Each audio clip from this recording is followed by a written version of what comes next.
There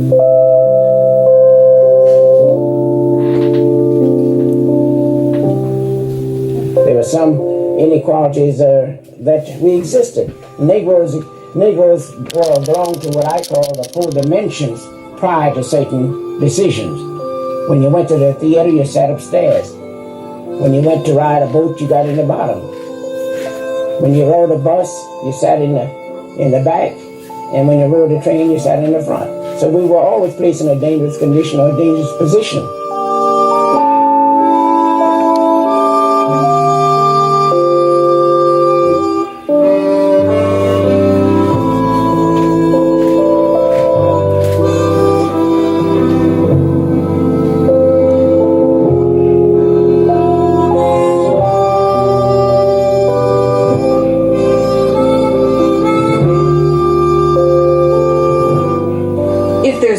That most black adults in Lafayette Parish have in common, it's their schooling. From 1896 until 1965, all the blacks in the parish who wanted a public education attended one of the 11 colored training schools. In 1926, W.D. Smith established Lafayette's only black public high school, Paul Breaux. During this period in Louisiana history, education as well as most social and civil laws were governed by the separate but equal doctrine which sanctioned strict separation of the races. For nearly 40 years, Paul Breaux High was a center for public education in the black community.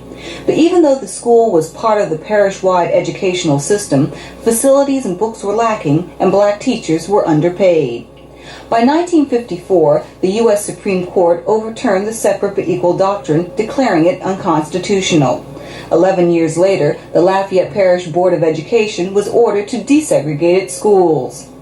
The federal court order was seen in Lafayette as the beginning of equal education, but at the same time it threatened the existence of the formerly all-black schools. Shortly before 1970, Paul Breaux High was one of several parish schools ordered closed for desegregation purposes. Part of the desegregation plan was to shut down some of the inferior black schools and disperse the black student population to the surrounding white schools. For many in the black community, the closing of Paul Breaux High was taken lightly. For others, it represented doom for black-oriented education.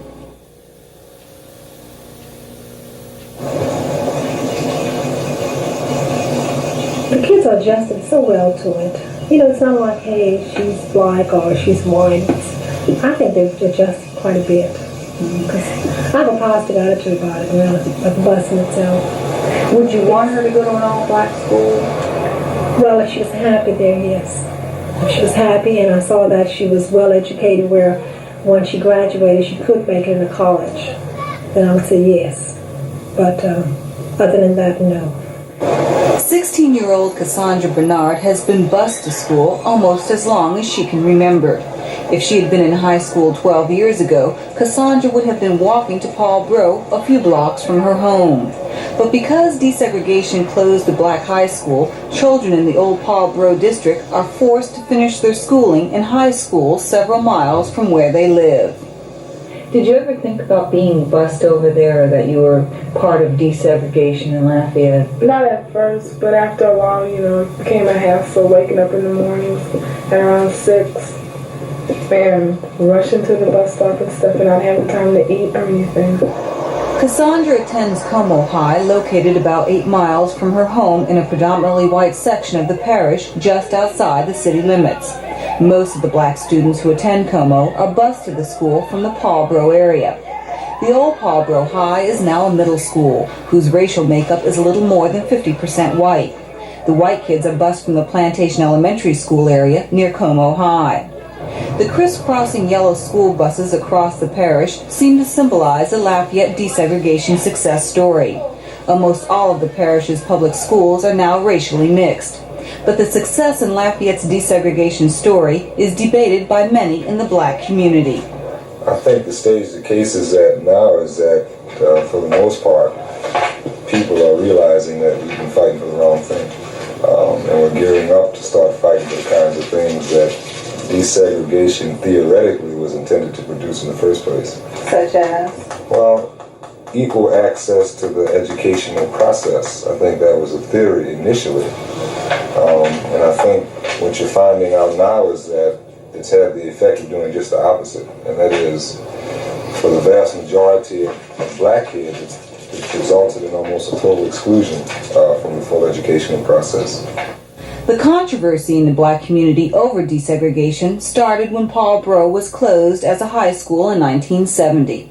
I don't know, it was like a slap in the face, really, to see someone just close a high school, and whether you graduated from there or not. But it could have been done, but the reason Paul Breaux was closed for, the reason it was closed, like no, I'm not questioning. Yeah, it was simply political. So, the resources or the reasons that it could have been kept open for educational reasons wasn't even part of the consideration. I venture to say, it was just a mandate that we're gonna close this school. The institution itself was providing an adequate educational opportunity for blacks. And the one thing that a desegregated society has not fostered upon our kids, that those of us who went through the dual system, was the closeness and the fellowship between faculty and student.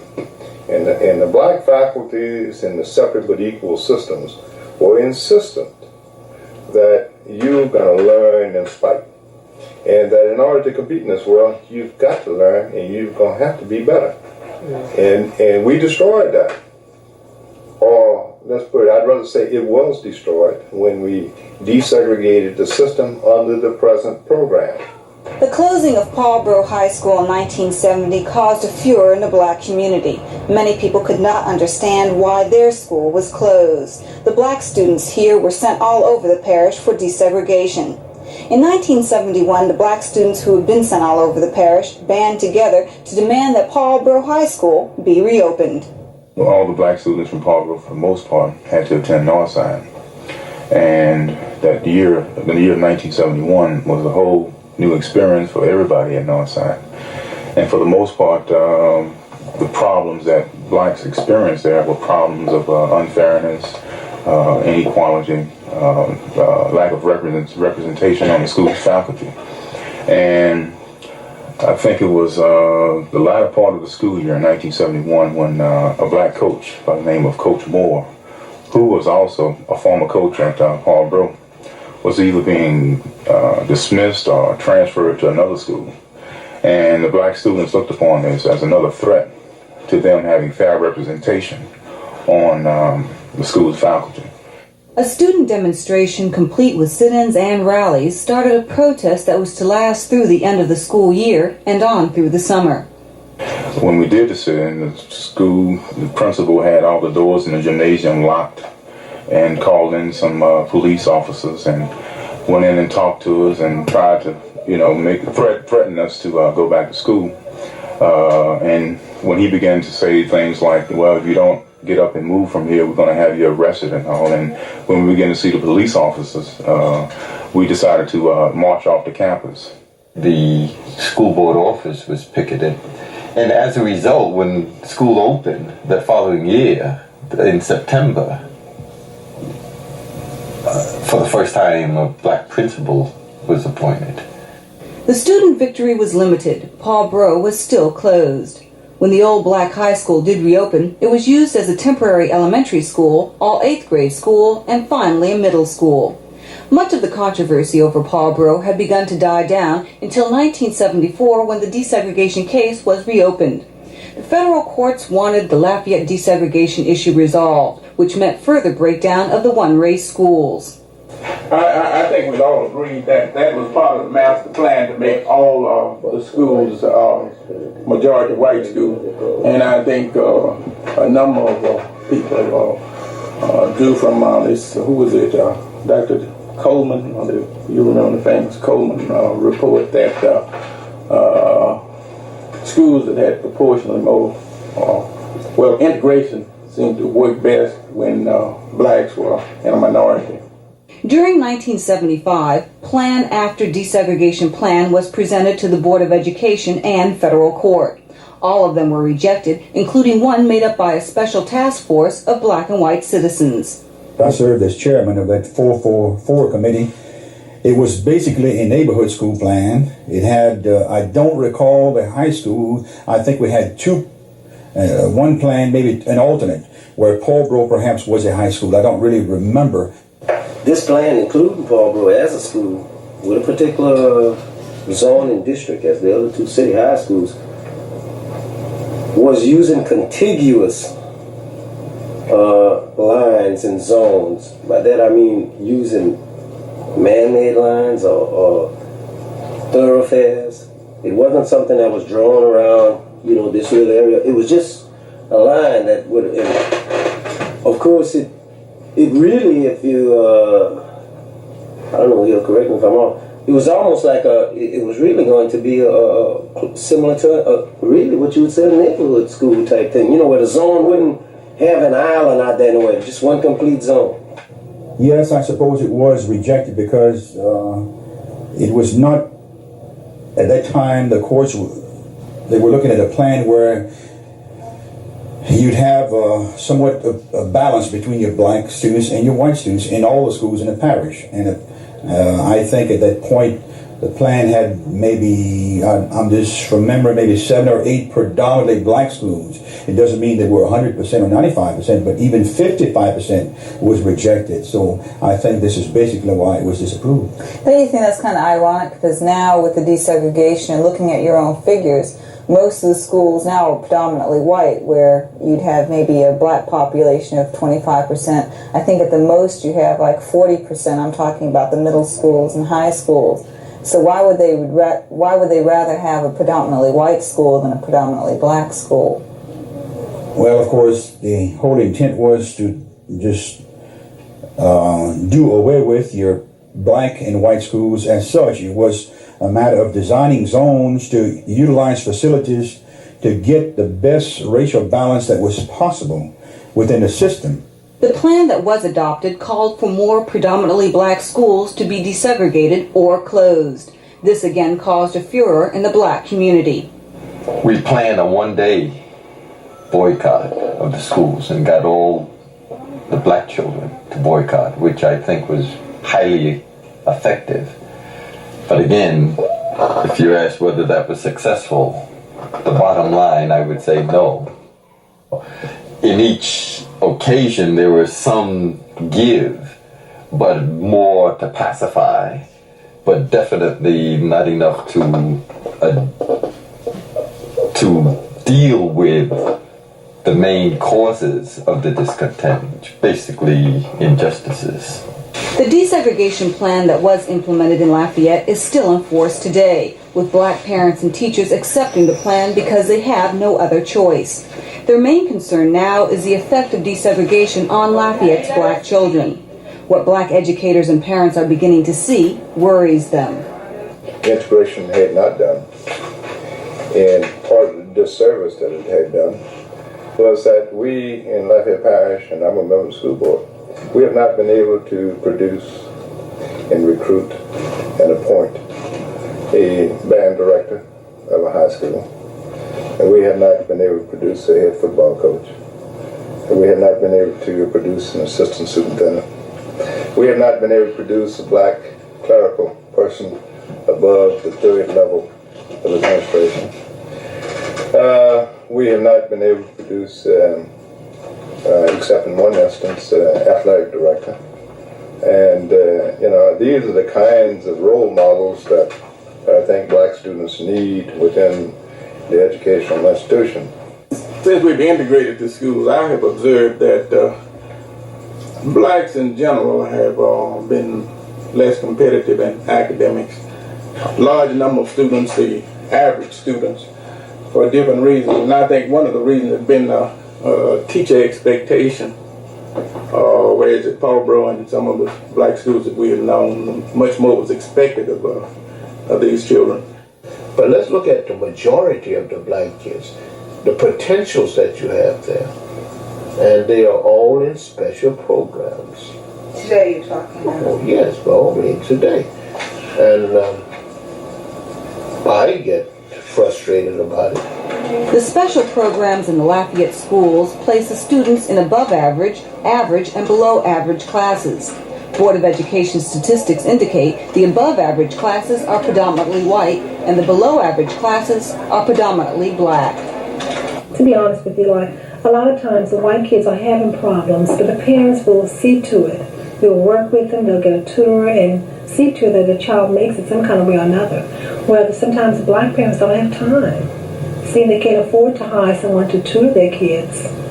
So a lot of times when they're not up to par with their lesson, they just fall back. You know, school should be fun. Seriously, you know, for any student. You know, I had fun at school. You know, but there's a generation of black students coming through here that have a hostility.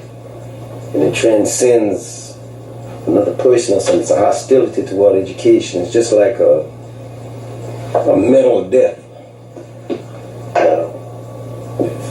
If you go somewhere and you tolerate it and you don't feel part of something, sooner or later you just feel like, hey, I'm here and what I can't participate in. You know, when a person don't create, when they don't create, they won't participate. Admittedly, the desegregation process in Lafayette, like in other parts of the country, has been short of the expectations that the black community had back in the 50s and 40s. The reality is that it has not been integration, it's been more assimilation. And what has been done has been implemented from primarily a white racist point of view, in which they consider whatever is black is no good and should be eliminated. I tried out for flags, and the band leader wasn't really fair about it, so I just dropped out of band completely. Did it hurt your feelings? Yeah, I cried. Because, I mean, I just thought I was qualified for it. And then, yet, they didn't choose me because, like, okay, the girl that was the head of it had told me that I made it. And then the band leader told me I didn't, and he chose this other girl. And I didn't think it was fair. And I talked to him about it and stuff. And he said, well, it's who's qualified. Did you think that it had anything to do with, you know, racial overtone, or was it just that you just didn't make it? I think it did have something to do with racial. Because, I mean, I had went to flag camps and stuff, and, you know, I consider myself qualified. I thought about it for a while, then I decided to switch schools, and I talked to my parents about it, and they said, okay. Why did you come back to Como then? Oh, because at Catholic schools it was predominantly black, and I didn't get, you know, as many opportunities to do things, and it was nice, but everything was outdated. It wasn't up to date, and they didn't have, like, the typewriters were normal, they weren't electric or anything, you know. So it was just the facilities? Yeah. What about the education? Did you think that was lacking in any way? Yeah. You know, it was just behind. Everything that we did, I had did mainly in the 9th grade, really. So. Well, one of her teachers commented about that. With civics, about her background was very poor in civics. This is why most probably she wasn't doing so well in her history class. In a few of Cassandra's classes at Como High, she and one or two others are the only black kids in the class. You feel funny in the class, first of all, because, like, the ones that's doing real good are whites, and they get most of the attention and stuff, but you just have to learn how to fit in. Do you ever feel like maybe you are a little bit behind the white kids? Not really, no. I've known white liberals who have told me that they're frightened by the experiences that their children have had, that their children coming out of the experience have not had a positive experience. What do you mean? Like fights between Fights, blacks? right, that tend then to generate more hostility between races. And then, you know, I just give one example. I ride a bicycle and frequently pass by a school in the neighborhood that's relatively off balance, I would say, and observe the cluster of children. And it's rare when you see black and white children playing together. Well, for me, I've come to understand that the problems associated with black folks in the school system and society overall are a lot more complex, a lot more deep than what I perceived them to be back in 1971 when I was involved in the demonstrations at Northside. To think that a black principal or or having the white faculty of a school implement rules and regulations in a more fairly and equitable way would solve our problems, to me was naive thinking. What we did back in 1971, I think, was probably a necessary step in the right direction.